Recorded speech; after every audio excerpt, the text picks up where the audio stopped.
Herkese merhaba, kanalıma hoş geldiniz. Bugünkü videomda modeli ünlü bir markaya ait olan güzel bir çantanın tarifini sizlerle paylaşacağım. Çantayı ben kağıt iple hazırladım. İstediğiniz farklı iplerle çalışabilirsiniz. Çantanın modelini sizlere göstermek istiyorum. Bakın, çok şık, güzel bir çanta. Çantamız 3 parçadan oluşmakta. Ön ve arka parça ve bir de uzun yan parça ördük. Burada çantamız hem omuz çantası olarak aynı zamanda bakın yanlara böcek diktim ve burada askılı olarak da çantamız iki şekilde kullanabilecek çok şık bir çanta oldu. Çantamızın içini de sizlere göstermek istiyorum. Çantanın içi, ben burada astar yaptım. Daha sonra orta kapanma yerine çıt çıt dikeceğim. Şu an elimde deriyle çıt çıt olmadığı için dikmedim. Bu şekilde. İçine isterseniz astar da yapmayabilirsiniz.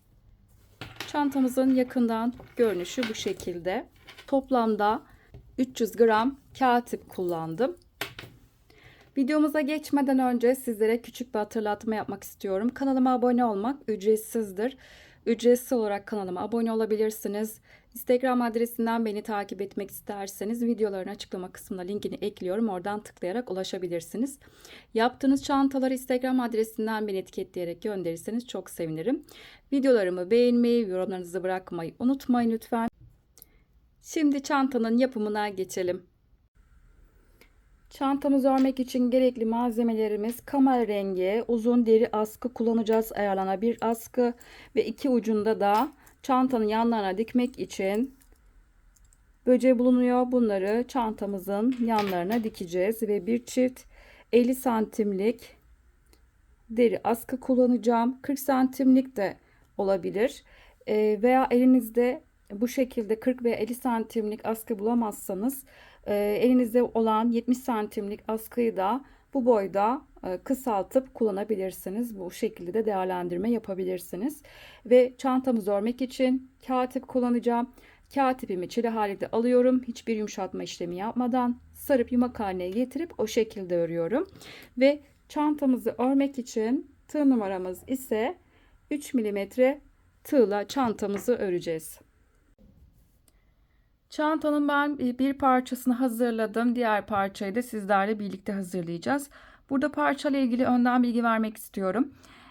Bizim burada trabzanlı sıra ve bir sırada sık iğneden oluşuyor. Bir sıra trabzan, bir sıra sık iğne, bir sıra trabzan ve bir sıra sık iğne şeklinde ilerliyor modelimiz.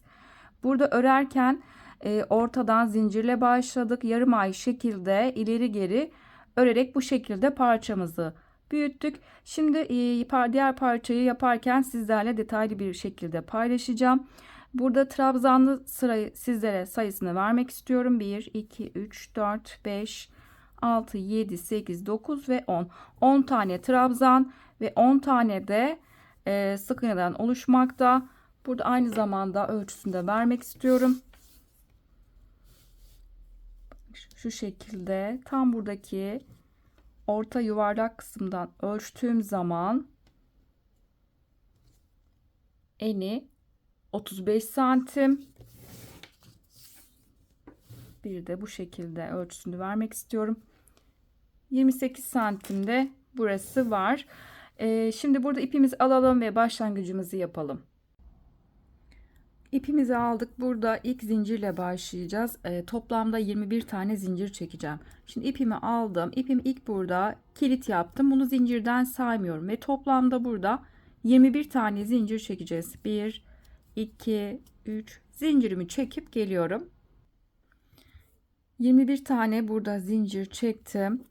Şimdi sondan saymaya başlıyorum. 1, 2, 3, 4 ve 5. 5. Sondan 5. zincirin içine batıp ilmek çıkarttım. Tığımda 2 ilmek var. İkisini bir ördüm. Bu şekilde bakın bir halka oluşturdum. Şimdi bir sık iğne ile bu zinciri buraya bağlamış oldum. 5. zincirin içine batıp bir sık iğne yaptık. Şimdi arada bir zincir çekiyoruz ve bir tane yanında boşluğu atladıktan sonra ikinci zincirin içine batıp ilmek çıkarttım ve tığda 2 ilmek var, ikisini bir ördüm. Bu şekilde bir tane sık iğne yaptım. Bakın burada arada bir zincirli bir kafes oluşturmuş oldum. Tekrar arada bir zincir, yanındaki bir sık iğneye atladım ve ikinci zincirin içine batıp buraya bir sık iğne, tekrar arada bir zincir boşluğu atladıktan sonra ikinci zincirin içine batıp buraya bir sık iğne şekilde, bakın ilk yaptığım halkadan sonra 1 2 3. kafesi oluşturmuş oldum. Bu şekilde arada bir zincirlik ve bir boşlukta atladıktan sonra bu şekilde kafeslerimizi oluşturalım. Sıra sonuna kadar gelelim. Sıramın sonuna doğru geliyorum. Bakın bir tane kafesim kaldı. Bir zincir, bir boşluk atladım ve son zincir boşluğuna buraya batıp bir sık iğne yaptım. Şimdi yaptığımız kafeslerin sayısını vermek istiyorum.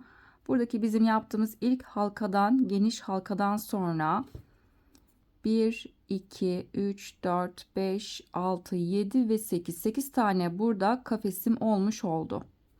Şimdi bir üst sıraya çıkacağız. Kenarda 2 tane zincir çekeceğim. 1 ve 2. Örgümün arkasını çevirdim. Şimdi tığın üzerine ipimi bir kere doladım. Şimdi bakın ilk hemen kenardaki bir zincirlik boşluğa ilk kafesin içine batıp ilmek çıkarttım. İlmeğimi bakın biraz hafif uzatıyorum.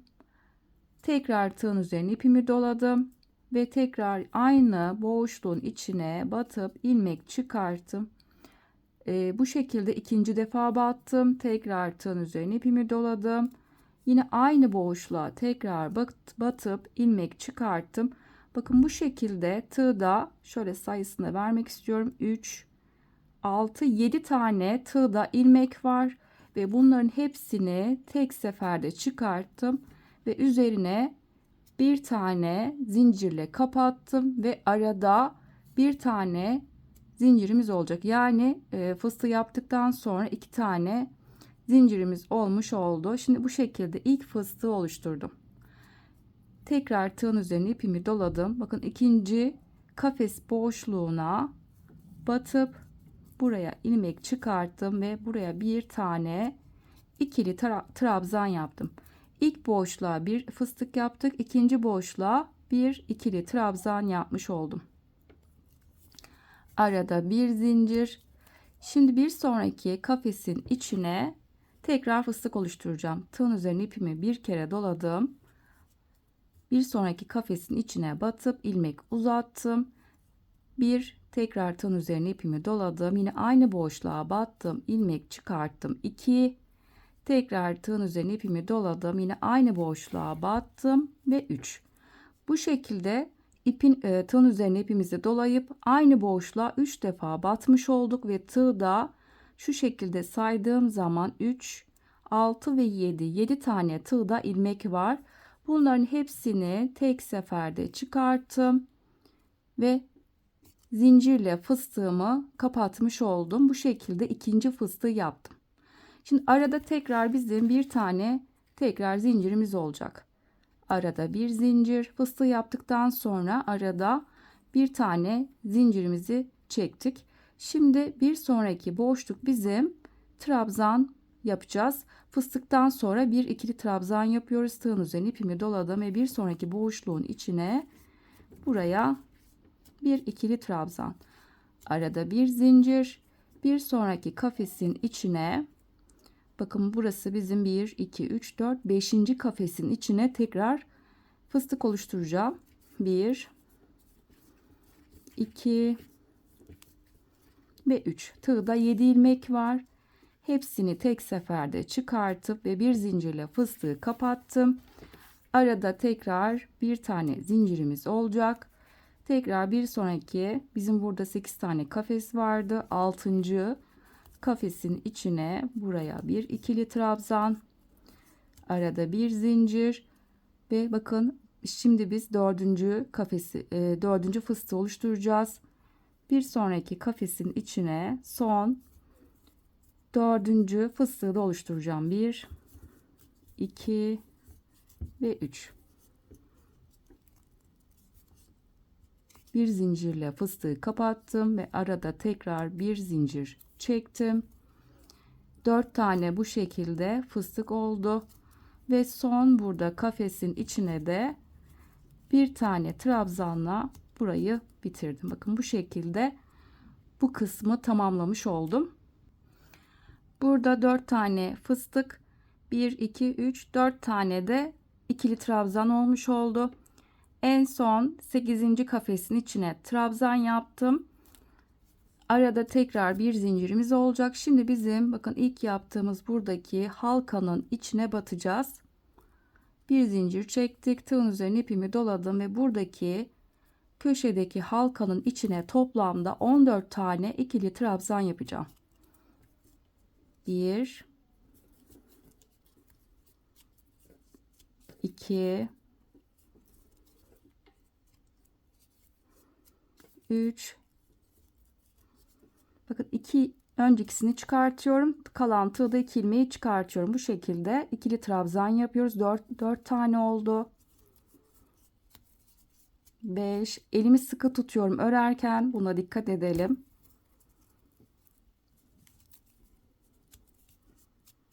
5 bu şekilde halkanın içine toplamda 14 tane olacak şekilde trabzanlarımızı tamamlayalım.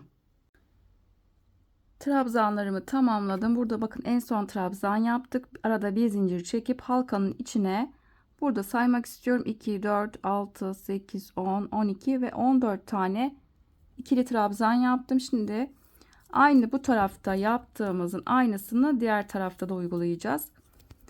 Trabzanı tamamladıktan sonra arada bir zincirimiz var. Tığın üzerine ipimi doladım. Bakın şimdi bizim buradaki en son yaptığım tek yapılan buradaki trabzanın kafesin içine aynı boşluğa batacağım.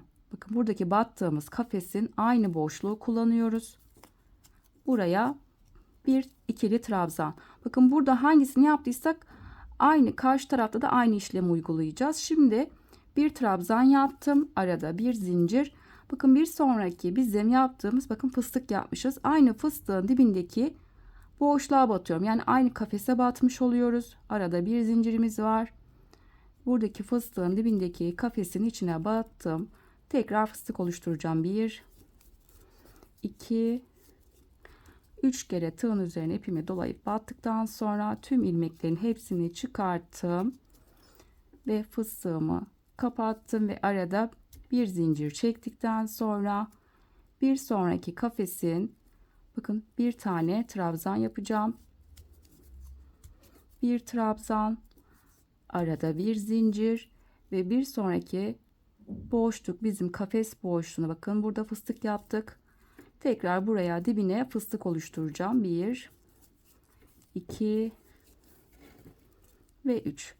Tığdaki 7 tane ilmeğin hepsini tek seferde çıkartıp bir zincirle kapattıktan sonra arada tekrar bir tane zincirimiz var ve bir sonraki trabzanın dibindeki kafes boşluğuna tekrar bir ikili trabzan, arada bir zincir, bir sonraki tekrar kafesin, bakın burada fıstık yapmışız, yine aynı dibine fıstık oluşturacağım. 2 3 defa battıktan sonra fıstığı oluşturdum. Arada bir zincir, bakın tekrar bir sonraki boşluk, bir trabzan, bakın son fıstığı oluşturacağım. Arada bir zincir ve son fıstığı da buraya yapacağım.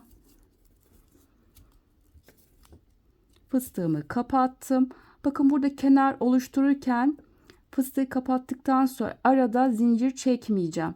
Arada zincir çekmeden hemen bakın yanındaki boşluğa batacağım. Bakın kenardaki duran boşluğun içine son burada kenar oluşturmak için bir tane trabzanla bitireceğim. Tığın üzerine ipimi doladım ve yanındaki boşluğun içine batıp buraya bir tane trabzan yaptım ve bu şekilde kenar oluşturdum ve bu sırayı bu şekilde tamamlamış olduk. Bir üst sıraya çıkacağız. Kenarda burada 2 tane zincir çekeceğim. 1 ve 2. Örgümün arkasını çevirdim. Şimdi ilk boşluğun içine ilk kafesimi oluşturacağım. İlk boşluğun içine batıp bir sık iğne yaptım ve ilk kafesimi buraya oluşturmuş oldum. Bir oldu. Arada bir zincir ve bir sonraki boşluğa sık iğne yaptım ve ikinci kafesimi oluşturdum. 1 ve 2. Bu şekilde devam edeceğim kafeslerimi oluşturmaya. Bir zincir, bir sonraki boşluğa üçüncü kafesimi oluşturdum. Toplamda bu şekilde buradaki 14 tane trabzanımız var. Buraya kadar toplamda 9 tane kafesimiz olacak. Bir sık iğne yaptım ve dördüncü kafes oluşturdum. Bir zincir, bir sonraki boşluğa bir sık iğne şekilde ilerleyeceğiz. 1 2 3 4 5 6 7 8. Bakın fıstıktan sonra son yaptığımız bizim trabzan vardı. Ondan sonra 14 tane trabzan yapmıştık. Şimdi 9. kafesi buradaki bizim trabzandan sonraki son boşluğun içine son kafesimi oluşturmuş oldum. Toplamda 1 2 3 4 5 6 7 8 ve 9. 9 tane kafes oldu. 9. kafesi dediğim gibi burada bizim fıstıktan sonra son trabzan yapmıştık. Ardından bir zincir çekip halkanın içine 14 tane trabzan yapmıştık. Son burada boşluğun içine 9. kafesimi oluşturmuş oldum. Şimdi bizim burada 14 tane trabzan var. Bunların aralarına sık iğne yapacağım. Sık iğne yaparken tepelerine batmayacağız. Hep ara boşluklarına batacağız. Hemen ilk buradaki trabzanın 14 tane trabzanın ilk ara boşluğuna buraya batıp sık iğne yaptım. Tekrar devam ediyorum. Bir sonraki ara boşluk, tekrar bir sık iğne. Bu şekilde trabzanların ara boşluklarına birer tane sık iğne yaparak ilerleyelim. Bakın buradaki bizim son ara boşluğa kadar sık iğnemizi tamamlayalım. Şimdi son buradaki sık iğneyi de bakın bizim 14. trabzanımız burası. Ondan bakın son ara boşluğa buraya son sık iğnemi yapacağım. Ondan sonra tekrar buradaki gibi tekrar kafeslerimi oluşturacağım. Son ara boşluğa buraya sık iğnemi yaptım. Bakın bir sonraki boşluk benim buradaki trabzan yaptıktan sonra bir zincir çekip ondan sonra ara boşluğa 14 tane trabzan yaptığımız yer. Şimdi buraya son sık iğne yaptım. Bir zincir çektim. Şimdi buradaki 14 trabzandan sonraki arada bir zincirlik ilk boşluğun içine batıp buraya bir sık iğne ile ilk kafesimi oluşturmuş oldum. Bakın bir zincir çekip ilk kafesimi yaptım. Tekrar bir zincir, bir sonraki ara boşluk 2, bir zincir, bir sonraki ara boşluk 3. Bu şekilde birer zincir çekip ara boşluklara tekrar kafeslerimizi oluşturalım ve sıra sonuna kadar gelelim. Sıramın sonuna doğru geliyorum. Sık iğneler bittikten sonra bakın sayıyorum. 1 2 3 4 5 6 7 8 ve 9 tane olacak. Son kafesi de bir zincir çektim. Buradaki bizim kenar oluşturduğumuz trabzanın ara boşluğuna batıp buraya 9. kafesimi yapmış oldum. Şimdi bir üst sıraya çıkacağım. Kenarda 2 tane zincir çekeceğiz. 1 ve 2. Örgümün arkasını çevirdim. Şimdi ilk kafesin içine tekrar fıstık yapacağım. İkinci kafesin içine de trabzan yapacağım. Fıstığın dibine karşısına tekrar fıstık, trabzanın karşısına tekrar trabzan şekilde ilerleyeceğiz. 2 zincir çektik, tığın üzerine ipimi doladım. Şimdi ilk kafesin içine tekrar fıstık oluşturacağım. İlmekleri çok uzun tutmuyorum, çantamız çok büyük olmasın diye. 1 2 ve 3. Tığdaki tüm ilmeklerin hepsini bir çıkarttım ve fıstığımı kapattım. Arada bir zincir çektim.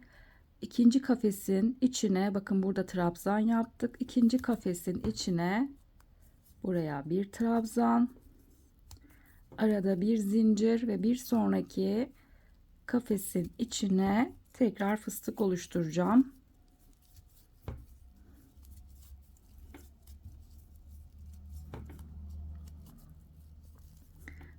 Arada bir zincir, bir sonraki boşluk, tekrar trabzan. Bu şekilde ilerleyelim. Tekrar bakın, bizim buradaki 14 tane trabzanımız vardı. Buradaki noktaya kadar gelelim. Burada ben trabzanlı kısma gelmiş oldum. Şimdi biz burada fıstıkla başladık. Bir fıstık, bir trabzan, bir fıstık, bir trabzan şekilde ilerledik. En son bakın 4 tane fıstık ve 1, 2, 3, 4 tane de trabzan olmuş oldu. En son trabzanla bitirdim bu noktayı.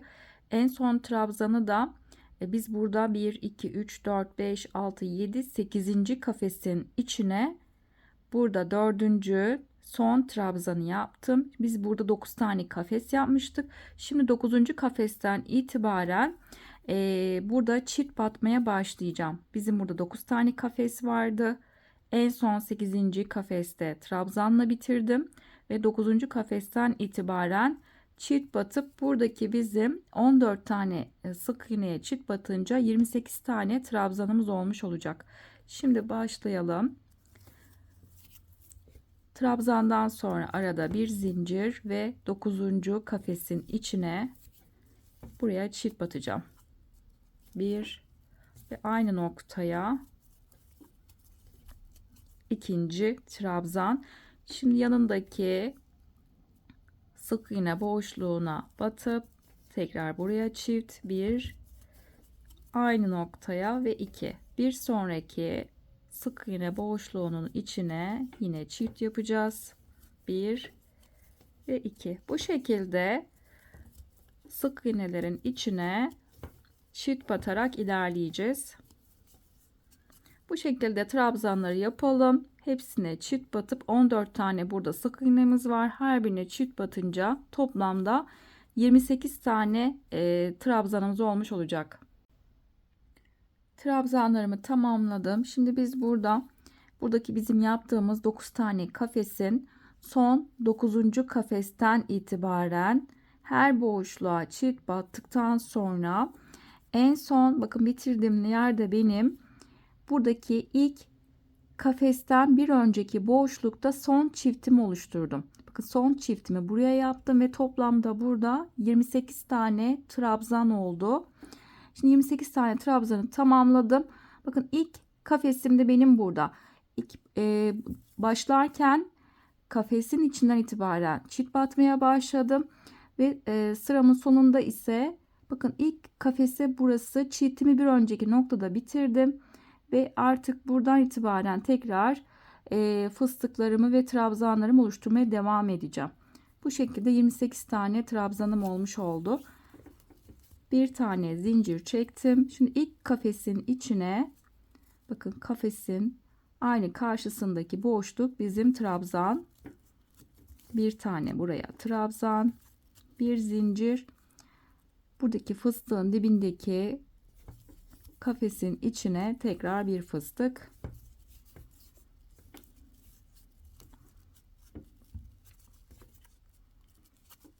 arada bir zincir, tekrar hemen bir sonraki kafesin içine bir trabzan şekilde ilerleyelim.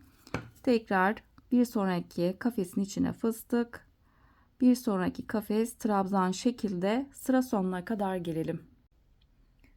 Sıramın sonuna geldim. Son fıstığı oluşturdum. Bakın en son bizim burada kenarda sıra başında yaptığımız 2 zincir çekip geriye dönüp ilk kafesi hemen ilk boşluğa yapmıştık. Şimdi burada arada zincir çekmiyorum. Fıstığı yaptıktan sonra tığın üzerine ipimi doladım ve son buradaki kafesin içine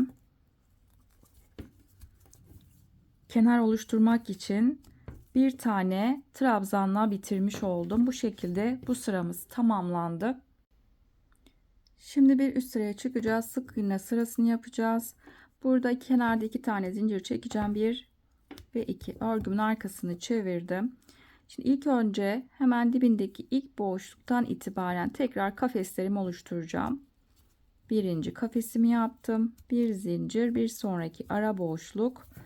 Buraya ikinci kafesimi yaptım. Tekrar bir zincir ve bir sonraki ara boşluğa üçüncü kafesi yaptım. Bu şekilde ilerleyelim ve toplamda bakın bizim buradaki bir önceki sırada 4 tane burada fıstık yaptıktan sonra 4 tane de saydığım zaman 1 2 3 4 tane trabzan yaptık. Son trabzanın bakın son benim buradaki son boşluğum buraya kadar 9 tane kafes oluşturalım.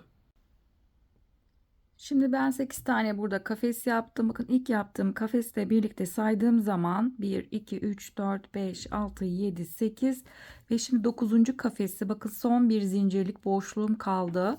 9. kafesi de buradaki boşluğa yaptım. Bu şekilde 9 tane kafesim olmuş oldu. Şimdi burada bizim trabzanlı kısma geldik. 28 tane burada trabzanımız vardı. Şimdi ara boşluklarına bakın buradaki bizim ara boşluklarına birer tane sık iğne yapacağım. Hemen ilk buradaki ara boşluğun içine battım ve bir sık iğne. Tekrar ara boşluğa bu şekilde ara boşluklara sık iğne yaparak ilerleyelim. Ve diğer taraftaki kısma kadar gelelim. Bakın en son bizim burada trabzanımız burada bitiyor. En son buradaki ara boşluğa sık iğneyi yapalım. Ardından tekrar burada diğer tarafta yaptığımız gibi kafesi kısmı birlikte yapacağız. Son sık iğneyi de trabzanın bakın son ara boşluğuna son sık iğne yapmış oldum. Şuradan itibaren saydığım zaman bakın biz son kafesi yaptıktan sonraki ilk bakın sık iğneden itibaren saydığım zaman diğer trabzanın bitti. Tam ara boşluk son ara boşluğa 28. Sık iğnemi yapmış oldum. Bakın ilk bir zincirlik boşluğa bu şekilde gelmiş olduk. Şimdi tekrar buradan itibaren kafesimi oluşturmaya başlayacağım. Bir tane zincir. Bakın ilk bir zincirlik boşluğa geldim. Buraya bir sık iğne ile ilk kafesimi bu noktaya yapmış oldum. Bakın bir zincir çektim. İlk boşluğa ilk kafesi yaptım. Tekrar bir zincir, bir sonraki ara boşluk, tekrar sık iğne. Bu şekilde tekrar kafeslerimizi oluşturalım. Sıra sonuna kadar tekrar 9 tane kafesimiz olacak. 9. son kafesi yapacağım. Bir zincir çektim. Bakın ilk bir önceki sıranın ilk kenardaki zincir ara boşluğuna batıp buraya 9. kafesimi yapmış oldum. Bu şekilde bu sırayı da tamamladım. Bir üst sıra için kenarda 2 tane zincir çekeceğim. 1 ve 2. Örgümün arkasını çevirdim. İlk kafesin içine tekrar fıstıkla başlayacağız. 1 2 ve 3. Arada bir zincir, bir sonraki kafes, tekrar trabzan, bir zincir ve bir sonraki kafesin içine tekrar fıstık. Bu şekilde bir fıstık, bir trabzan, bir fıstık, bir trabzan şekilde buradaki trabzanların başladığı noktaya kadar gelelim. Şimdi burada tekrar trabzanlarım yapmaya başlayacağım. Bir fıstık, bir trabzan, bir fıstık, bir trabzan yaptım. En son 4. trabzanla bitirdim. Şimdi burada 9. bir önceki sıradaki bizim 9. kafesimiz var. 9. kafesten itibaren tekrar trabzanlarımı oluşturmaya başlayacağım. Bakın son bir önceki sıranın 9. kafesinden itibaren tekrar burada arttırmalarımı başlayacağım. Şimdi burada bir trabzan yaptım. Arada bir tane zincir çektikten sonra 9. kafesin içine batıp buraya bir tane tekrar trabzan yaptım. Bu sırada 3 tek bir çift yapacağız. 9. kafesin içine birinci trabzanı yaptım. Bir sonraki bakın sık iğnenin içine ikinci trabzan ve bir sonraki sık iğnenin içine üçüncü trabzanı yaptım. 3 tek ve bir sonraki boşluğun içine çiftim oluşturacağım. Aynı noktaya ikinci trabzanı yaptım. 9. kafesten itibaren burada trabzanlarımı yapmaya başladım. 3 tek, bir çift, bir sonraki boşluk, 1, 2, 3 tane tek ve bir sonraki boşluğun içine çiftimi oluşturacağım. Ve çift. Bu şekilde 3 tek, bir çift, 3 tek, bir çift yapalım. Buraya kadar gelelim. Diğer tarafa geldim. Şimdi biz burada 3 tek, bir çift, 3 tek, bir çift yaptık ve en son bakın burada bizim 3 tek ve çiftle bitirdim. Yanında bir sık iğne var ve ardından bakın bir zincirlik ilk kafesimizde onun yanında. Bu şekilde saydığım zaman trabzan sayısı 35 tane trabzanımız olmuş oldu. Buradaki trabzanlı sıranın 3. Sırasını tamamlamış olduk. Burada 35 tane trabzan oldu. Şimdi devam ediyorum aynı. Bu tarafta yaptığımızın aynı işlemi uygulamaya devam ediyoruz. Bir zincir çektim. Şimdi ilk kafesin içine bakın trabzanın dibine tekrar trabzan, tekrar bir zincir, fıstığın dibine bakın diğer ikinci bir zincirlik kafesin içine buraya fıstık oluşturacağım.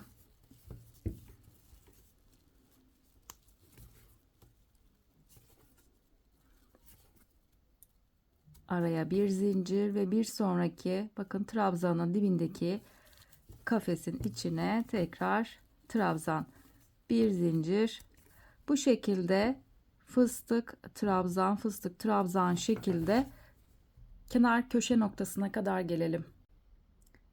Kenar kısma gelmiş oldum. Şimdi burada en son fıstığı yaptım. Arada zincir çekmedim.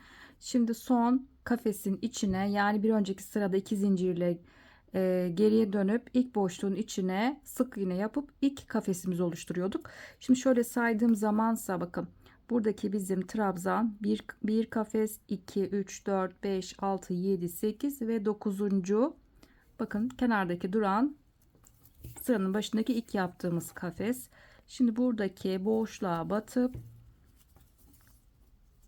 ve trabzanla burayı tamamlamış oldum. Şimdi bir üst sıraya çıkacağız. Şimdi fıstık trabzan sırasından sonra diğer sırayı yapacağız. Yani kafes ve sık iğne sırasını oluşturacağız. Şimdi 2 zincir çekiyorum kenardan.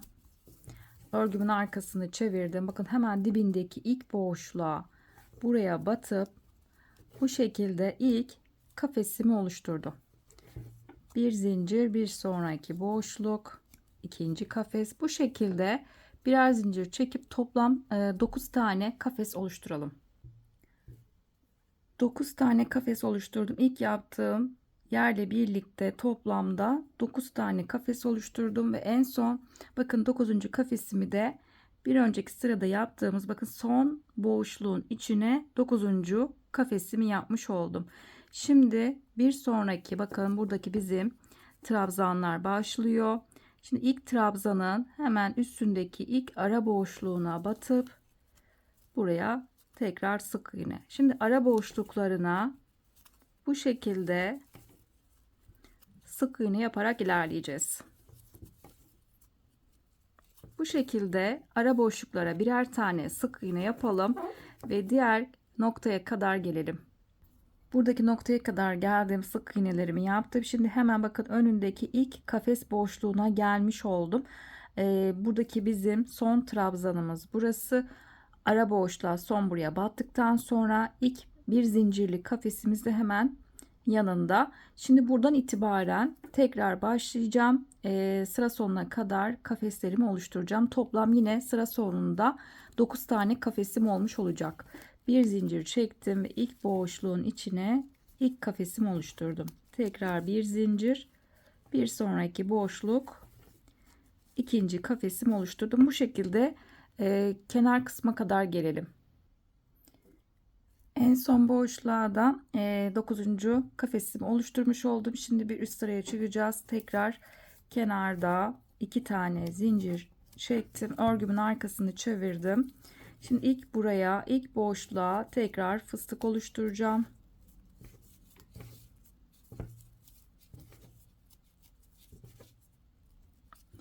Arada bir zincir.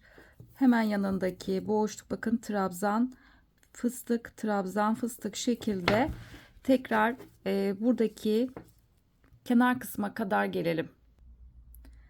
Trabzan kısmına gelmiş oldum. Şimdi biz en son şuradan itibaren saydığım zaman 2, 4, 6, 8. kafese en son trabzan yaptık. Ve şimdi burada bizim 9. kafesimiz var. 9. kafesten itibaren tekrar arttırma sırasını yapacağım. Bu sırada 2 tek bir çift sırasını yapacağız. Bir önceki sırada 3 tek bir çift yapmıştık. Bu sırada 2 tek bir çift sırasını yapacağız. Şimdi arada bir zincir çekeceğiz ve 9. kafesten itibaren 2 tek bir çift yapmaya başlayacağım. Burası bizim 9. kafes. Birinci trabzan. Bir sonraki bakın sık iğneye geliyor. Sık iğnenin içine ikinci trabzan ve bir sonraki boşluğun içine çiftimi oluşturacağım. Ve çift. Tekrar yanından itibaren 1 2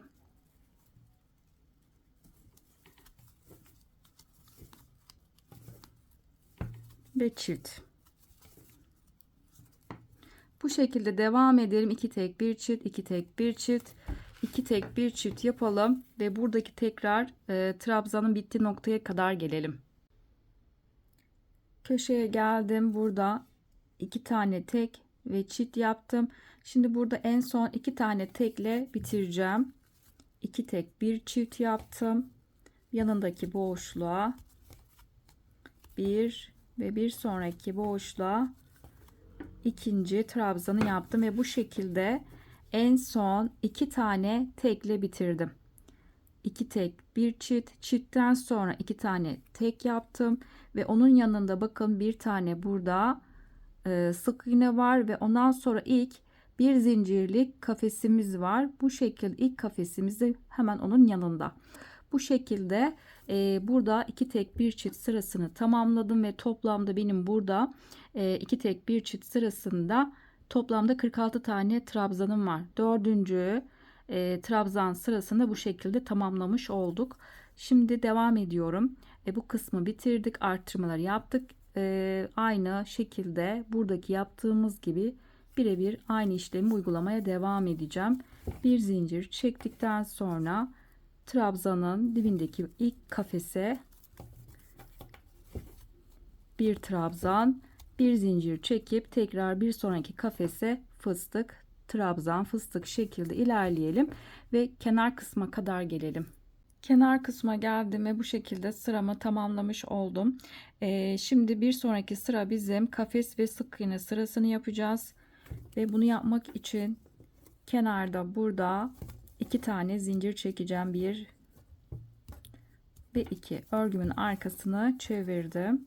Şimdi ilk önce hemen dibindeki boşluğa buraya ilk kafesimi yaptım. Tekrar bir zincir, bir sonraki boşluğa ikinci kafesimi yaptım. Toplamda diğer sıralarda yaptığımız gibi en sonki boşluğa kadar 9 tane kafesimizi oluşturalım. En sonki boşluğa kadar 9 tane kafes oluşturdum. Şimdi ve ilk buradaki trabzanın hemen üstündeki ilk boşluğun ara boşluğun içine sık iğne yapmaya başlayacağım. Bakın en son boşluğa 9. kafesimi yaptım ve ardından trabzanın ara boşluğuna tekrar sık iğne yapmaya başladım. Şimdi bu şekilde ara boşluklarına sık iğne yaparak ilerleyelim ve diğer trabzanın bitirdiğimiz noktaya kadar sık iğnelerimizi yapalım. Burada sık iğnelerimi tamamladım. Bakın en son bizim trabzanımız burada, ondan bakın en son ara boşluğa buraya son sık iğne yaptım ve ardından bakın bir zincirlik boşluğa geldim. Hemen yanında da trabzanımız var. Yine aynı şekilde kafeslerimi oluşturmaya devam edeceğim. Bir zincir çektim. Hemen ilk bir zincirlik boşluğun içine tekrar buraya bir kafes, bir zincir, bir sonraki boşluğa ikinci kafesimi yapmış oldum. Bu şekilde sıra sonuna kadar toplamda 9 tane kafesimiz olacak. Biz burada ilk boşluktan itibaren kafeslerimizi oluşturmaya başladık ve sıra sonuna kadar 9 tane kafes oldu. Şimdi tekrar trabzanlı sıra yapacağız. Trabzanlı sıranın 5. sırasına geçiyoruz. Kenarda 2 tane tekrar zincir çektim ve örgümün arkasını çevirdim. İlk önce ilk boşluğa tekrar fıstık yapıyoruz. Arada bir zincir, bir sonraki boşluğa trabzan, fıstık, trabzan, fıstık, trabzan, fıstık ve en son trabzanla bitiriyorum. Buraya kadar gelelim. Burada en son 8. kafesin içine trabzanla bitirdim. Yani burada 4 trabzan, 4 tane fıstık olması gerekiyor. Şimdi burada bir önceki sırada yaptığımız 9. kafesimiz, bakın son kafes burada. 9. kafesten itibaren tekrar arttırmamı trabzan sırasını yapmaya başlayacağız. Şimdi burada biz 5. sıradayız. 5. sırada 3 tek bir çift sırasını yapacağız. Burada arttırmaları yaparken belirli bir arttırma sıralaması yok. Buradaki amaç oval kısmın daha düzgün olması için arttırmalarımızı ona göre ayarlama yapıyoruz. Şimdi bu sırada 3 tek bir çift yapacağım. Bir zincir çektim ve ilk kafes boşluğunun içine buraya ilk tekle başlıyorum. Bir sonraki, bakın, sık iğne kısmına geliyorum. Sık iğnenin içine 2, yanındaki boşluğa 3 tane tek ve bir sonraki boşluğa çift yapıyoruz. 1 ve 2. 3 tek bir çift. Bu şekilde devam edelim. 3 tek bir çift, 3 tek bir çift yapalım. Biz burada 9. kafesten itibaren trabzanları yapmaya başladık. 3 tek bir çift, 3 tek bir çift. Bu şekilde ilerleyelim. En son bakın buradaki ilk kafes boşluğuna kadar gelelim. Artırmalarımı burada bitirmek üzereyim. En son bakın burada 3 tek bir çift yaptım ve kenarda benim 3 tane sık iğnem kaldı. Buraya da 3 tane yan yana tek yapacağım. 1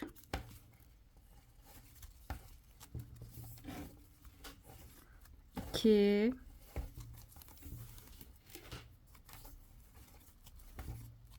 ve 3 tane tekle bitirdim. Çiftten sonra 3 tane tekle bitirdim. Bakın hemen önünde ilk kafesim, hemen yanında. Bu şekilde arttırmamı bu sırada tamamladım. Toplamda 5. sıranın 3 tek bir çift sırasının trabzan sayısı 58 tane burada trabzan var. Bir önceki sırada 46 taneydi. Bu sırada 58 tane oldu. Şimdi devamında yine aynı şekilde bir zincir çekip hemen önündeki, bakın dibindeki ilk kafesin içine buraya trabzanla başlıyorum. Tekrar bir zincir, bir sonraki boşluk fıstık, trabzan, fıstık şekilde sıra sonuna kadar gelelim. Şimdi sık iğne sırasını yapacağız. Bir zincir, 2 tane zincir çektim. Örgümün arkasını çevirdim. Hemen dibindeki ilk boşluğa ilk kafesimi oluşturuyorum. Tekrar bu şekilde devam edelim. En son boşluğa kadar 9 tane kafeslerimizi yapalım. Buradaki son boşluğa kadar 9. kafesimi yaptım. Şimdi hemen trabzanlı kısma geldim. İlk trabzanın, bakın, ara boşluğundan itibaren tekrar ara boşluklarına sık iğne yaparak ilerleyelim ve tekrar diğer kenar noktasına kadar gelelim. Buradaki son trabzanın arasındaki son boşluğa sık iğne yaptım. Şimdi devam ediyorum. Bakın hemen yanında bir zincirlik boşluklarımız var. Yanında trabzanımız var. Şimdi burada tekrar kafes oluşturmaya başlayacağım. Yanındaki ilk bir zincirlik boşluk kafesine tekrar kafes oluşturmaya başladım. Birincisini yaptım. Bir sonraki boşluk, ikinci kafes. Bu şekilde kafeslerimizi yapalım. Sıra sonuna kadar toplamda 9 tane kafesimiz olacak. Sıramın sonuna geldim. 9 tane burada kafes yaptım. Şimdi fıstık ve trabzan sırasını yapacağız. Bu sıra bizim şimdi 6. sıraya geçiyoruz. Kenarda tekrar 2 zincir çektikten sonra diğer tarafı çevirdik. İlk boşluğa aynı burada anlattığım gibi fıstık, trabzan, fıstık şekilde ilerleyeceğiz. Son burada 8. kafesin içine trabzanı yapalım. Bu arttırma kısmını sizlerle paylaşacağım. Arttırma noktama geldim. Şimdi biz 9. bakın buradaki 9. kafesten itibaren arttırmalarımı başlayacağım. En son burada trabzanla bitirdim. Bir zincir çektim ve 9.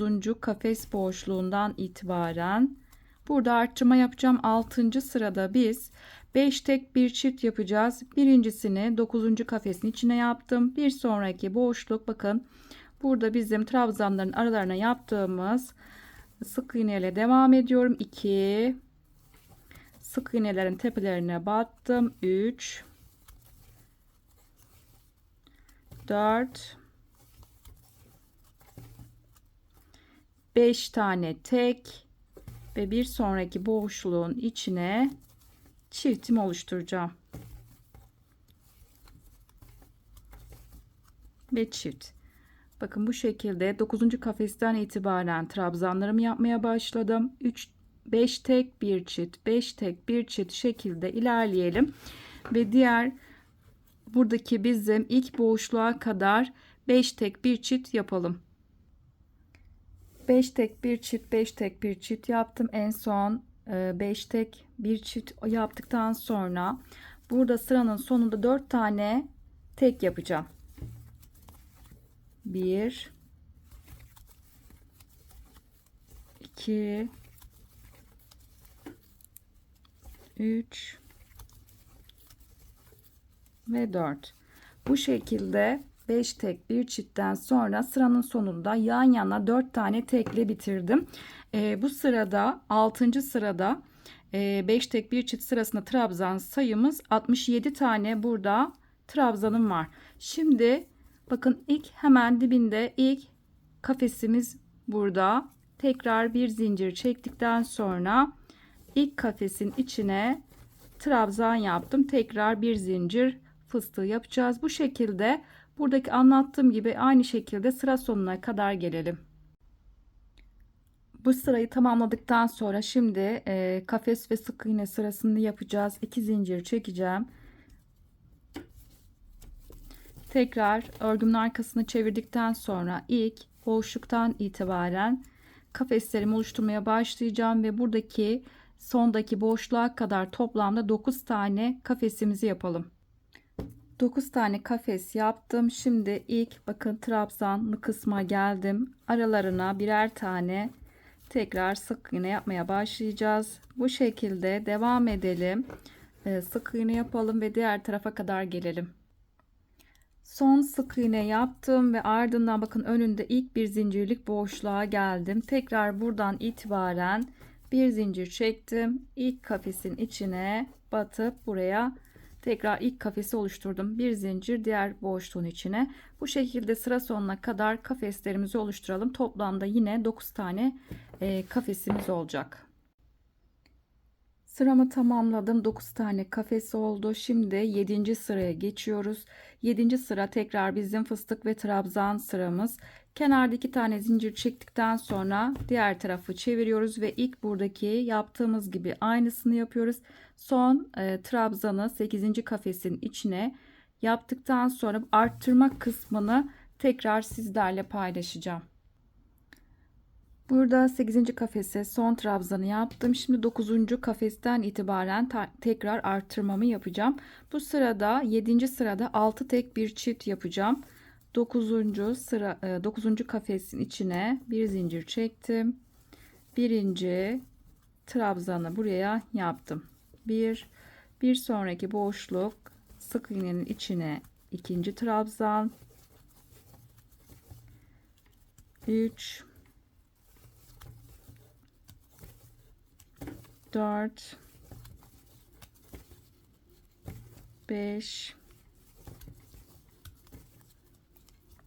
6 tane tek ve bir sonraki boşluk çift yapacağız. ve çift. Bu şekilde 6 tek bir çift, 6 tek bir çift yapalım. Diğer kenar noktasına kadar gelelim. Diğer kenar noktasına geldim. En son burada 6 tane tek ve çiftle bitirdim. Ve hemen bakın önünde ilk kafes boşluğuna gelmiş oldum. Biz burada başlarken 9. kafesten itibaren trabzanları yapmaya başladık. 6 tek bir çift, 6 tek bir çift yaptık. En son çiftle bitirdim.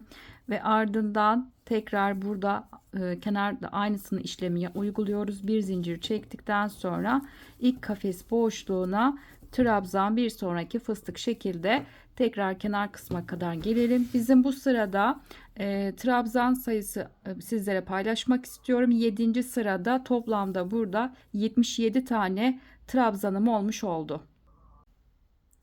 Şimdi bu sıramı tamamladım. Bir üst sıraya çıkacağız. Yine 2 tane zincir çektikten sonra örgümüzün arkasını çevirip ilk boşluğa ilk burada kafesi oluşturacağız. Bu şekilde toplamda yine son boşluğa kadar 9 tane kafesimizi oluşturalım. 9 tane kafes oldu. Şimdi ilk trabzan boşluğuna, ara boşluğa tekrar sık iğne yapmaya başlayacağız. Bu şekilde tekrar birer tane ara boşluklara sık iğne yapalım ve diğer kenar noktasına gelelim. Köşeye geldim. Şimdi burada tekrar kafeslerimi oluşturmaya devam edeceğim. Bakın en son trabzanım burada bitti. Tam arasındaki son boşluğa sık iğne yaptım. Bir zincir çektim. Hemen önündeki ilk bir zincirlik boşluğa tekrar kafesimi oluşturmaya başladım. Bu şekilde ara boşluklara tekrar kafeslerimizi oluşturalım. Sıra sonuna kadar gelelim ve tekrar 9 tane buradaki anlattığım gibi kafesimiz olacak. Sıramın sonuna geldim. Şimdi trabzan sırasında 2, 4, 6, 7. Şimdi 8. sıraya geçiyoruz. Tekrar kenarda 2 zincir çektikten sonra diğer tarafı çevireceğiz. Yine buradaki fıstık sırasını yapacağız. Buradaki birebir aynısını yapalım. 8. kafesin içine son trabzanı yapalım. Ve arttırma kısmını tekrar paylaşacağım.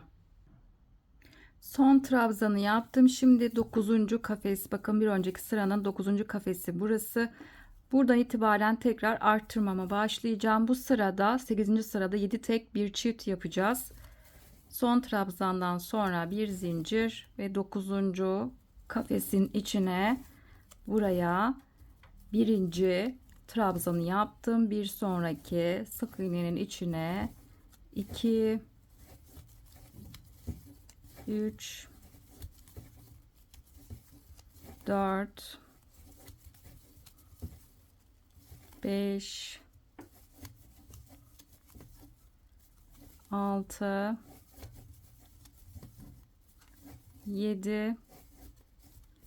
7 tane tek ve bir sonraki boşluğa çiftimi oluşturdum. Bakın bu şekilde ilk arttırmamızı 7 tane tek bir çift, daha sonra devam ediyoruz. Aynı şekilde 7 tek bir çift, 7 tek bir çift ve diğer köşeye kadar gelelim. Diğer köşeye geldim. 7 tek bir çift yaptık. En son 7 tek çiftten sonra 1, 2, 3, 4, 5 tane tek yaptım ve bu şekilde sıramı, arttırma sırasını tamamladım ve 8. sırada burada trabzan sayısı 86 tane trabzan olmuş oldu.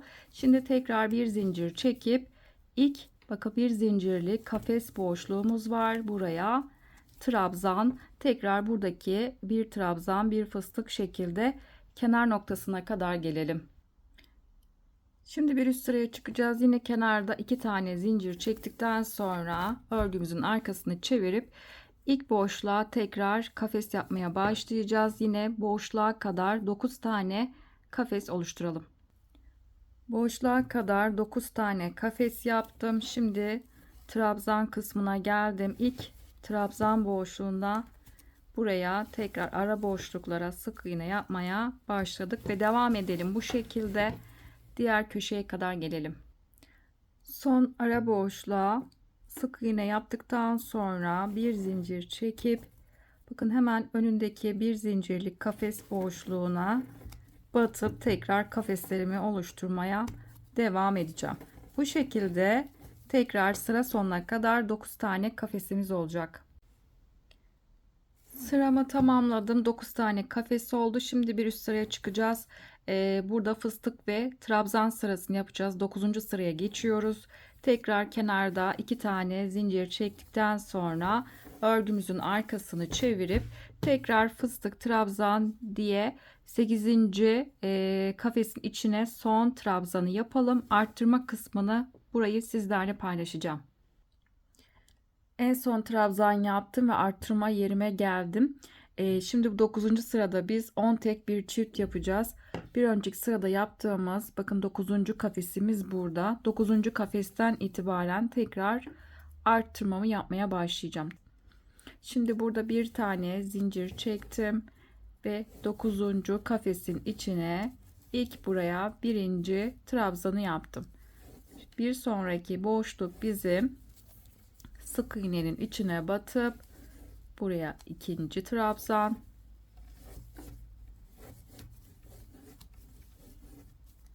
üç,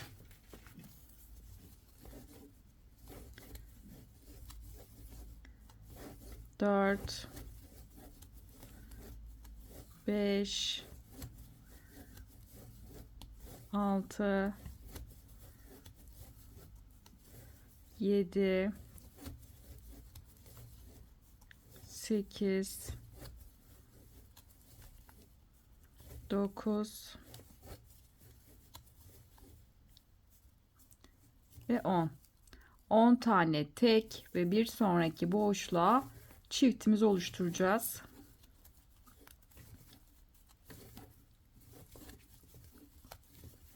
Bir çift. Bu şekilde 10 tek bir çift, 10 tek bir çift yapalım ve diğer köşeye kadar gelelim. Diğer köşeye geldim. Bakın hemen önünde bir tane zincirli kafes boşluğum var. Buraya kadar hep üzerine sık iğne yaptım ve toplamda 9. sırada 10 tek bir çift sırasında 94 tane trabzanımız olmuş oldu. Biz sıranın başında başlarken 9. kafesten itibaren trabzanları yapmaya başladık. Sıranın sonunda bakın ilk bizim bir zincirlik kafes boşluğumuz burada. Hemen onun dibindeki sık iğne boşluğuna kadar trabzan yaptım ve 94 tane trabzan olmuş oldu. Şimdi devam ediyorum. Hemen bir tane zincir çektim ve hemen dibindeki ilk bir zincirlik boşluğa bakın trabzanımız burada. Buraya bir trabzan, tekrar bir zincir ve bir sonraki boşluğa fıstık yapacağız. Bu şekilde sıralamamız hep aynı olacak. Sıranın sonuna kadar gelelim. Sıramın sonuna geldim. Şimdi bir üst sıraya çıkacağız. Burada tekrar sık iğne ve kafes sırasını yapacağız. Tekrar 2 zincir çekip örgümün arkasını çevirdikten sonra ilk boşluktan itibaren tekrar kafeslerimizi oluşturalım. En son boşluğa kadar 9 tane kafes yapalım. Son boşluğa kadar 9 tane kafes yaptım. Şimdi tekrar burada bizim trabzan sırasına geldik. İlk ara boşluğa tekrar sık iğne. Bu şekilde birer defa sık iğne yaparak ilerleyelim. Tekrar kenar noktasına kadar gelelim.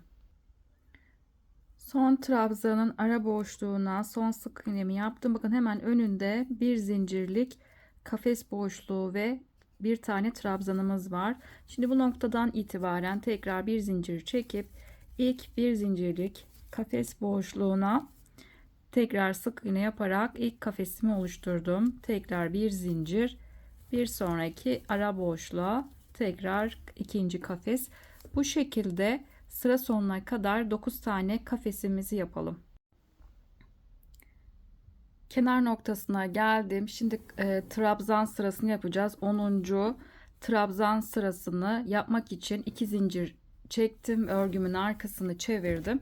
Şimdi tekrar burada yaptığımız gibi fıstık trabzan fıstık trabzan şekilde 8. kafesin içine son trabzanı yapalım.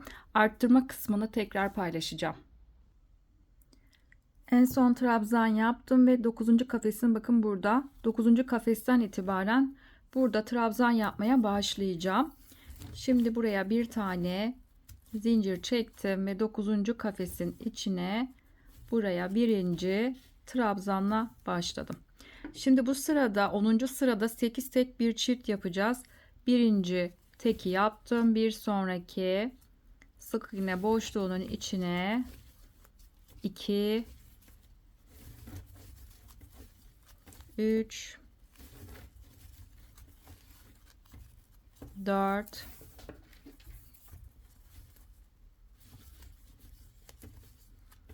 5 6 7 8 tane tek ve bir sonraki boşluğa çiftim oluşturacağım. Bir ve aynı noktaya ve 2. Bu şekilde 9. kafesten itibaren trabzanları yapmaya başladım. 8 tek bir çift, 8 tek bir çift. Bu şekilde diğer köşe noktasına kadar gelelim. Köşeye geldim. Burada 8 tek bir çift sırasında en son 8 tek bir çift yaptım. Çiftten sonra 1 2 3 4 tane yanına tekle bitirdim. Bu şekilde bu sırada 10. sırada 104 tane trabzan olmuş oldu. Şimdi 104 trabzandan sonra tekrar bir tane zincir. Bakın hemen önündeki ilk bir zincirli kafes boşluğuna tekrar buraya bir trabzan, bir zincir ve bir sonraki boşluk fıstık trabzan şekilde devam edelim ve kenar kısma kadar gelelim. 10. Trabzanı yaptıktan sonra şimdi son sırayı yapacağız. Son sırada sık iğne sırasıyla burada parçamızı tamamlamış olacağız. Şimdi tekrar kenarda 2 tane zincir çektim ve örgümün arkasını çevirdim. Şimdi ilk başta ilk boşluktan itibaren tekrar kafeslerimizi oluşturmaya devam edeceğiz ve son buradaki boşluğa kadar 9 tane burada kafesimizi oluşturalım. 9 tane burada kafes yaptım. Son boşlukta 9. kafesi bitirmiş oldum. Şimdi buradaki trabzan ara boşluklarına tekrar sık iğne yapmaya başlayacağız. Bakın bizim başlangıç yerimiz, trabzanımız burası. İlk ara boşluğuna buraya birinci sık iğne, bir sonraki boşluk, tekrar bu şekilde ara boşluklara sık iğne yaparak ilerleyelim. Birer tane sık iğne yaptıktan sonra diğer köşeye kadar gelelim. Köşeye geldim. En son burada trabzanın son ara boşluğuna sık iğnemi yaptıktan sonra hemen önünde bir zincirlik boşluğa geldim. Şimdi buradan devam ediyorum. Kafeslerimi yapmaya devam edeceğim. Bir zincir çektim. Hemen önündeki bir zincirlik boşluğa buraya tekrar birinci kafes, tekrar bir zincir, bir sonraki boşluk, ikinci kafesi bu şekilde yaptım. Sıra sonuna kadar 9 tane kafesimizi tamamlayalım. Sıramın sonuna geldim ve 9 tane burada kafes yaptım. Bu kısmı bu şekilde parçamızın bu kısmını tamamlamış olduk. 10 tane trabzan sırası ve 10 tane de sık iğne sırasını yapmış olduk. En son 10. Sık iğne sırayla tamamlamış oldum bu şekilde. Şimdi parçanın ağız kısmına sık iğne gideceğiz. Bakın şöyle sizlere de göstermek istiyorum. Şimdi bu kısmı yapacağız. Onun yapılışını paylaşacağım. Hiç burada ipimizi kopartmadan direkt devam ediyoruz sık iğne yapmaya. En son bakın burada son kafesimi yapmıştım. Kafesi yaparken sık iğne ile bağladık. Burada dönüş için bir zincir çektim. Hemen yine aynı boşluğu kullanıyorum. Buraya battım, bir aynı noktaya 2 tane sık iğne yaptım. Bakın şimdi şuradaki bizim kafesleri oluşturduğumuz kenardaki sık iğne boşluğuna battım. Tekrar buraya bir sık iğne. Tekrar bakın burada bizim kenardaki boşluğumuz, buraya 2 tane yapacağım. 1 ve 2. Şimdi sık iğne boşluğuna geldim. Buraya bir tane. Tekrar trabzan boşluğuna geldim. Buraya 2 tane. 1 ve 2. Tekrar sık iğne boşluğuna bir tane buraya. Bu şekilde 2 1 2 1 şekilde devam edelim. Buradaki orta kısma kadar gelelim. Orta kısma doğru geliyorum. Burada bizim başlangıç ipimiz burada. Örerken de bu ipi içeride bırakacağım. Şimdi en son trabzan boşluğuna 2 tane battım. Bakın buradaki bizim sık iğne boşluğuna buraya bir tane. Bakın ortadaki boşluğa buraya bir tane. Ve hemen bakın trabzan kısmına geldim. Trabzanın içine 2 tane, örerken de kısa ipimi içeride alıyorum ve bir sonraki boşluk, bakın benim burada kenardaki kafes oluşturduğum kenardaki sık iğne boşluğuna buraya bir tane, tekrar trabzan boşluğuna 2 tane şekilde devam edelim. Burada boşluklara sık iğne yapalım, kenar kısma kadar gelelim. Sıramın sonuna geldim. Şimdi burada kenarda bir tane zincir çektikten sonra örgümün diğer tarafını çevirdim. Şimdi ikinci sıraya başlayacağız. Hemen dibindeki ilk boşluktan itibaren her boşluğun içine birer tane sık iğne yaparak ilerleyeceğiz. Bu şekilde devam edelim. Sık iğne yapalım ve diğer kenar noktasına kadar gelelim. Sıramın sonuna geldim. Kenardaki son boşluğa da sık iğne yaptım. Şimdi bir üst sıraya çıkacağım. Bir tane zincir çektim ve örgümün arkasını çevirdim. Şimdi burada tekrar bir zincirin dibindeki boşluktan itibaren her sık iğne boşluğuna birer defa batıp bu şekilde sık iğne yapmaya devam edelim. En son sıranın sonundaki son sık iğne boşluğuna da battıktan sonra bir zincir çekip tekrar örgümüzün arkasını çevirip bu şekilde ileri geri sık iğne yapmaya devam edelim. Burada sizlere sıra sayısı vermek istiyorum. 1 2 3 4 5 sıra olacak şekilde sık iğnemizi tamamlayalım. Tekrar devam edeceğiz. 5 sıra sık iğne gittim. En son sıramı tamamladıktan sonra bir tane zincir çekip ipimi koparttım. Burada bu şekilde parçamızı tamamladık. Bu parçadan 2 tane ördükten sonra şimdi çantamıza derinlik katmak için yan parça öreceğiz. Şimdi onun yapılışını paylaşacağım. İpimi burada aldım. Yine körük kısmına da 3 mm tığla öreceğim. Şimdi burada ilk önce ipimi aldım. İlk burada kilit yaptım. Bunu zincirden saymıyorum. Toplamda 18 tane zincir çekeceğim. 1 2 3 zincirimi çekip geliyorum. 18 tane burada zincir çektim. Şimdi burada zincirin ön tarafı burası. Şimdi arka tarafını çeviriyorum. Bakın arka kısımda duran zincirin arkasındaki tek ilmekler var. Şimdi bu noktalara batacağım. Tığın üzerine ipimi doladım. Sondan sayıyorum. 1 2 üçüncü 2 tane zincir boşluğu bıraktım. Üçüncü zincirin arkasındaki duran tek kanadına battım. İlmek çıkarttım. Tığda 3 ilmek var. Üçünü tek seferde çıkarttım. Bu şekilde bir tane yarım trabzan yaptım. Tekrar tığın üzerine ipimi doladım. Hemen yanındaki zincir boşluğuna batıp ilmek çıkarttım. Ve bu şekilde bir yarım trabzan daha yaptım. Buradaki hep zincirlerin arka kısımdaki tek kanatlarına batacağız. Birer tane yarım trabzan yapalım. Sıra sonuna kadar gelelim. Sıramın sonuna geldim. İlk baştaki zincirle birlikte toplamda 17 tane yarım trabzan olmuş oldu. Şimdi bir üst sıraya çıkacağız. Kenarda 2 tane zincir çektim. Örgümün arkasını çevirdim. Şimdi ilk önce zincirin dibindeki ilk boşluğa batıp buraya ilk yarım trabzanı bu noktaya yaptım. Zincirin dibindeki ilk boşluğa ilk yarım trabzanı yaptım. Şimdi bakın şuradaki bizim şöyle baktığımız zaman altta duran bakın tek ilmekler var, çizgi şeklinde duruyor. Bir de üstte duran Bakın başak başak burada ilmeklerimiz var. Şimdi bunlara batacağım. Bu alttaki çizgi gibi duran kısım kalacak. Bu şekilde battım. Tekrar yarım trabzan. Her boşluğa birer tane yarım trabzan yapalım. Tekrar sıra sonuna kadar gelelim.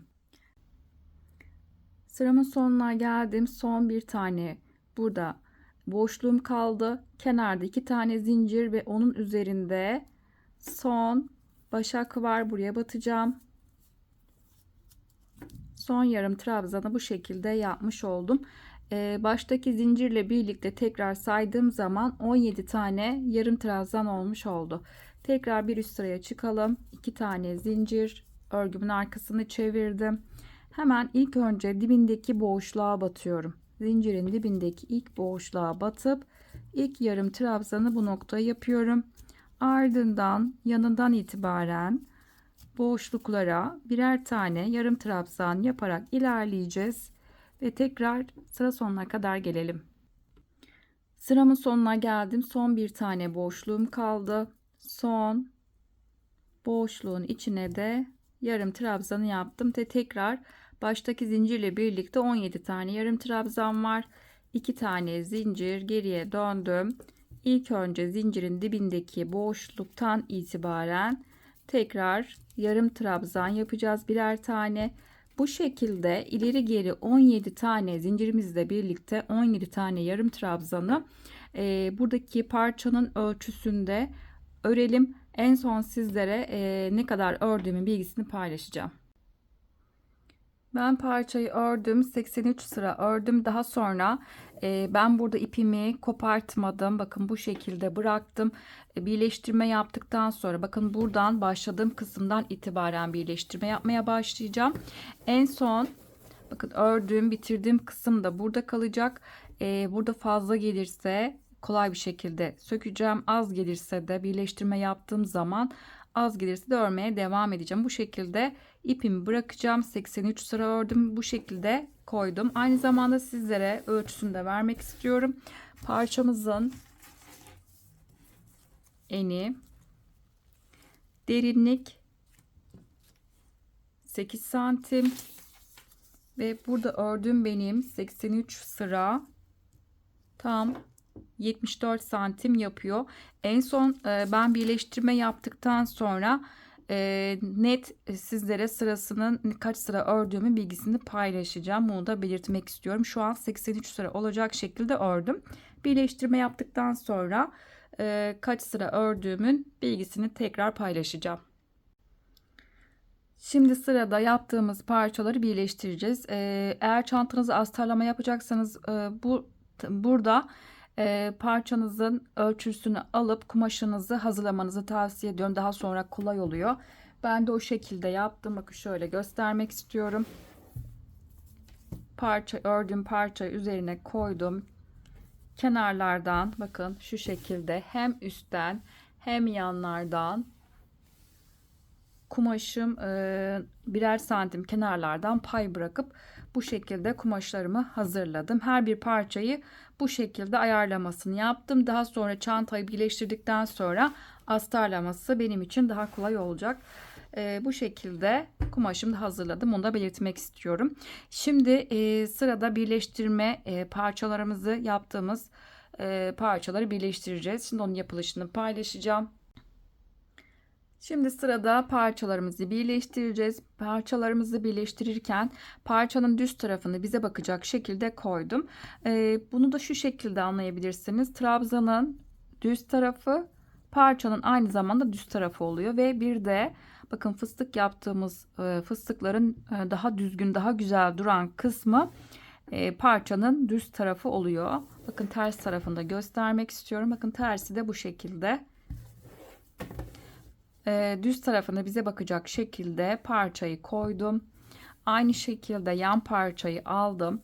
Yan parçada ise bakın şöyle ayarlamasını yapacağım. Yan parçada başladığım kısım bakın ipim sağ tarafta kalacak ve büyük parçayı da bakın üzerine koydum. Dediğim gibi yan parçada Burada ben ipimi kopartmayacağım. Bu şekilde bekletiyorum. Burada birleştirme yaptıktan sonra fazla gelirse sökeceğim. Az gelirse de örmeye devam edeceğim. O yüzden başka bir iple burada birleştirme yapmaya başlayacağım. Yan parçanın kısa ipi başladığım kısım sağ tarafta. Onun üzerine büyük parçayı aldım. Şimdi ben burada ipimi kilit yaptım. Bakın bu şekilde ilk büyük parçanın kenarındaki boşluğa battım. Şimdi yan parçanın da bakın şu şekilde kenarındaki boşluğa batıp ilmek çıkarttım. Kısa ipimi de tığla ip arasına aldım ve ilk sık iğnemi yapmış oldum. Şimdi hemen yanındaki, buraya sağlam olması için bir kere daha aynı noktaya batmak istiyorum. Tekrar yine aynı noktaya battım. Şimdi yanındaki sık iğne boşluğuna battım ve bizim buradaki yan parçada trabzan boşluğuna, karşısındaki boşluğa batıp tekrar sık iğne. Hemen yanındaki sık iğne boşluğuna battım ve onun tam karşısındaki bakın buradaki trabzanlarla iki trabzanın arasında ortada bir boşluk var. Şimdi bu noktaya bu şekilde battım. Tekrar sık iğne. Şimdi büyük parçada bir yanındaki boşluğa geçtim ve yan parçada onun tam karşısındaki bakın bir sonraki yaptığımız yarım trabzan boşluğuna bu şekilde battım. Tekrar sık iğne. Devam ediyorum burada. Bir yanındaki boşluğa batıp yan parçada ise onun tam karşısındaki bakın yine aynı battığım yerin hemen yanında bakın bir tane iki yarım trabzanın arasında bir boşluk var. Şimdi bu noktaya battım. Tekrar sık iğne. Şimdi bizim burada bir zincirlik kafesimiz vardı. Bir zincirlik boşluğa battım ve onun yanındaki bakın yarım trabzanın yanında bir boşluk vardı. Hemen onun yanındaki yarım trabzanın boşluğuna içine battım. Tekrar sık iğne. Şimdi bir zincirlik boşluğa batmıştım. Hemen bakın yanındaki sık iğnenin içine battım ve onun karşısındaki bakın iki yarım trabzanın arasında ortada bir boşluk var. Bu boşluğa battım. Tekrar sık iğne. Bir zincirlik boşluğa geldim. Bir zincirlik ara boşluğa battım ve onun karşısında bakın iki yarım trabzanın arasında bir boşluk vardı. Buraya battım. Şimdi sıra yarım trabzan boşluğuna geldi. Şimdi bu noktaya battım. Tekrar sık iğne. Şimdi bir zincirlik boşluğa battım. Hemen yanındaki sık iğneye geçtim ve onun karşısında yarım trabzandan sonra bakın hemen yanında bir büyük boşluk var. İki yarım trabzanın arasında bir boşluk var. Buraya battım. Tekrar sık iğne. Şimdi sık iğnenin içine battıktan sonra hemen yanındaki bir zincirlik boşluğa geçtim ve onun karşısında bakın buradaki büyük boşluğa battıktan sonra yanındaki yarım trabzan boşluğuna geldim. Tekrar buraya sık iğne. Şimdi bir zincirlik boşluktan sonra sık iğnenin içine battım. Buradaki yarım trabzandan sonra hemen yanındaki iki yarım trabzan arasındaki büyük bakın boşluğa battım. Yani buradaki bizim çizginin kenarındaki boşluk oluyor. Burada biz yarım trabzanlara batarken alttaki çizgiler kalmıştı. Bu çizginin tam kenarındaki boşluğa batmış oluyorum. Tekrar sık iğne. Şimdi bir zincirlik boşluğa geçtim. Ve buradaki boşluktan sonra yarım trabzan boşluğuna geldim. Tekrar sık iğne. Bu şekilde devam edelim. Birleştirme yapmaya. Şuradaki kısma kadar gelelim. Buradaki sık iğne kısmına geldim. Yine aynı. Hiçbir farkı yok. Yanındaki boşluğa batıp ve onun karşısındaki trabzan boşluğuna battım. Bir yanındaki boşluk ve onun karşısındaki buradaki bizim yan parçada iki yarım trabzanın arasındaki boşluğa battım. Yanındaki sık iğne ve yan parçada hemen bir yanındaki yarım trabzan boşluğuna batıp tekrar sık iğne. Bu şekilde anlattığım gibi devam edelim. Birleştirme yapmaya. Bu şekilde devam edelim ve diğer tarafa kadar birleştirmesini tamamlayalım. Parçayı ben birleştirmesini tamamladım. Burada biz yan parçada ipimizi kopartmamıştık. 83 sıra tam yetti. Ne eksik ne fazla geldi. Birleştirme tam yettiği için bir tane zincir çekip ipimi koparttım yan parçayı. Ardından burada biz birleştirmeye başlarken başta çift batmıştık sağlam olması için. Sıranın sonunda da son boşluğa yine çift battım. Ardından bir tane zincir çekip ipimi koparttım. Bu şekilde ilk parçanın birleştirmesini yapmış oldum. Şimdi diğer parçayı birleştireceğiz. Şimdi diğer tarafını çevirdim. Çantanın ters tarafı bize bakacak şekilde koydum. Ve ikinci parçayı aldım. Yine burada da düz tarafı, ikinci parçanın düz tarafı bize bakacak şekilde üzerine çantanın koydum. Şimdi burada birleştirme yaparken bakın yan parçamız düz tarafı ve burası içte kalan ters tarafı. Şimdi yan parçanın tam ters tarafının üzerine bakın büyük parçayı koydum. Diğer parçada olduğu gibi birebir aynı şekilde sol kenardan itibaren başlayacağız birleştirme yapmaya. Ve diğer parçada birebir aynısını uygulayacağız birleştirme yaparken. Diğer parçada nasıl birleştirdiysek bu şekilde bu parçayı da birleştirmesini tamamlayacağız ve sağ tarafa kadar birleştireceğiz. Sol kenardan başlayıp sağ kenardan birleştirmemizi tamamlayacağız. Burada isterseniz ara ara ilk kenarlardan ve diğer kenardan işaretleyici takıp ara ara tam düzgün olması için, eşit olması için birleştirme yaparken işaretleyici takabilirsiniz. Bu kısmı sizlere göstermek istedim. Bakın işaretleyicilerle ben ara ara bu şekilde tutturdum. Daha kolay ve düzgün olması için ilk önce kenar noktalarına işaretleyici taktım. Daha sonra ara ara düzgün bir şekilde tam ayarlamasını yaptım ve işaretleyicileri taktım ve bu şekilde birleştirme yapacağım. Bir de şunu belirtmek istiyorum. Söylemeyi unuttum. Parçaları birleştirmeden önce buharlı ütüyle güzelce ütüledim. Ondan sonra tüm parçaları ütüledim. Ardından birleştirmeye ondan sonra başladım. Bunu da belirtmek istiyorum. Parçayı birleştirip geliyorum. Çantamızı tamamladık. Çantamız çok şık, güzel bir çanta oldu. Ben burada kulpu ve aksesuarları diktim. Onu nasıl diktiğini sizlerle paylaşacağım.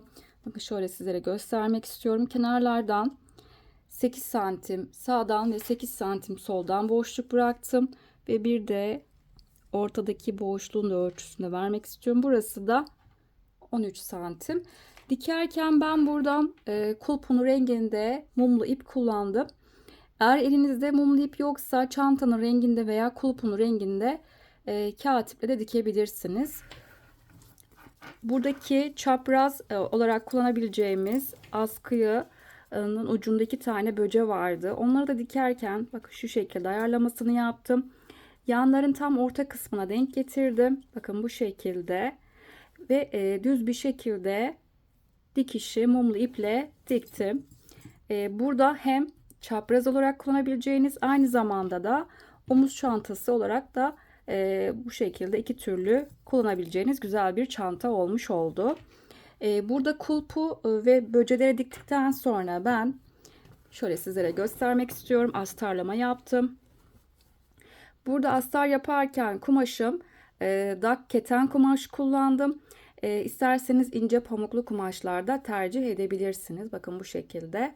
Burada kulpu ve böceleri diktikten sonra astarlamasını yaptım. Bunu da belirtmek istiyorum.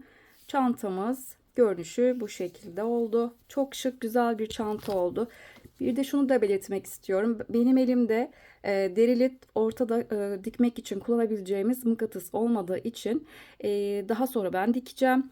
Burada derili orta kapanma yerine çıt çıt da dikeceğim. Bunu da belirtmek istiyorum. Bu şekilde çantamızın görünüşü. Çantanın son bitmiş halinin sizlere ölçüsünü vermek istiyorum ve ne kadar katip kullandığımda bilgisini paylaşacağım. Çantanın eni